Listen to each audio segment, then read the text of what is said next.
What about health insurance? Same thing. You know, I mean, it literally, following God and listening to God is our insurance of joy, of happiness, of health, of feeling free, of feeling, you know, completely unlimited. That's the total source of everything. And like, you know, you've been saying, it is going against the grain of the world. The world's teaching is the exact opposite to this. And it's so heavily reinforced everywhere that you may feel like you're like a salmon swimming upstream. I mean, initially, that's how it felt for me. It felt like when I was taking these leaps, it felt like I was just like a little salmon hopping against this very strong current. Well, I was very happy with the experiences and the miracles, but I was happy to hop and keep hopping upstream. And then at some point, I started to just pull my thinking away from the thinking of the world so much that it was actually more felt like I was like a leaf being carried down the stream gently. You know, that I was like the current of the stream was the current of God. It was a natural flow.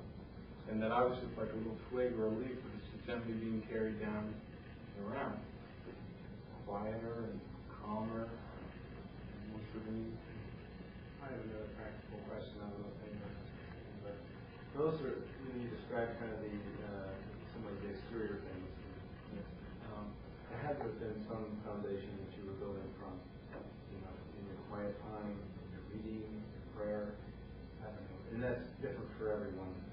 That's true. But I was just wondering what if there was something along the line, a continuous thread through all of that. You know, you've read a lot of different things, different times have meant a lot of different things to you, but was there something that you found that has been a continuous thread, a support that enabled you to think beyond, you know, the moment or beyond, help to reveal the ego and, you know, the tools, I guess? Yeah, somebody asked me one time, he said, is enlightenment a process or is it an instant? And I said, it's a process until it's an instant. In other words, it seems like a process. It seems like there are practices and forms and structures, just like in religions they use rituals. You could say even studying Conversations with God or A Course in Miracles diligently, or taking quiet time in a certain place, or being still for so many minutes in the morning and evening. You know, these would all still be in terms of practice and ritual. I think what I found is, if I had to mention the first thing, aside from the tools, because the books and the tools and so forth are all just reflections of the mind, but the first thing I would come back to would be the questioning. In other words, I've been questioning everything that I believed in for many years. And then I got to the Course in Miracles, and it said in there, to learn this course requires willingness to question every value that you hold. Support! Somebody, instead of going, David, cut it out. You know, pick something. Pick a normal life.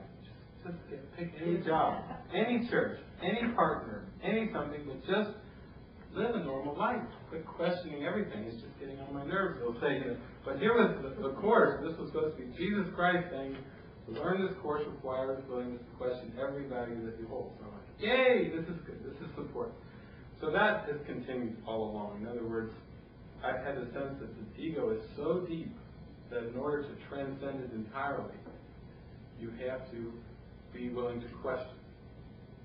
Then there was a period of time then where I would practice meditation, and I would practice silence, and I would practice simplicity, but you can only practice to where your mind is ready to practice. In other words, I was so eager that initially I bought a trailer down in Kentucky, and I thought I'll be like Henry David Thoreau. I'll be devoid of distractions. I'll go down there and chop wood, and I'll have a little travel trailer down there, and I'll be so simple. And I went down there and I chopped wood, and after all those years of college and degrees, and I was down working with the earth and, you know, building gardens and everything, and trying to eat real simply. I thought, I'm just going to bake my own bread like Thoreau did, and, you know, and eat real bland foods. I'm not going to give in to this ego with pleasure and everything. I'm just going to, the ego had a revolt. It's like, you think you're going to do this now? You aren't nearly trained enough. So I'd be like, going nuts down there in the woods. So I did right. I go to McDonald's or Walgreens and just because you can't mess with his ego. I mean, you try to get too eager and do this stuff. It's like, okay, this is not going to work. But all that was helpful in the sense that meditation and quiet time is very important, and it should never be downplayed. And it was still kind of like, I would say it was more like David wanting to be quiet. David wanting to be quiet. You know, it was my desire, but it wasn't like the silence was taking me in. I felt like, I was sinking into it and really being drawn into it. It was more, that effort kind of thing, effort to be quiet. And, that's how it feels.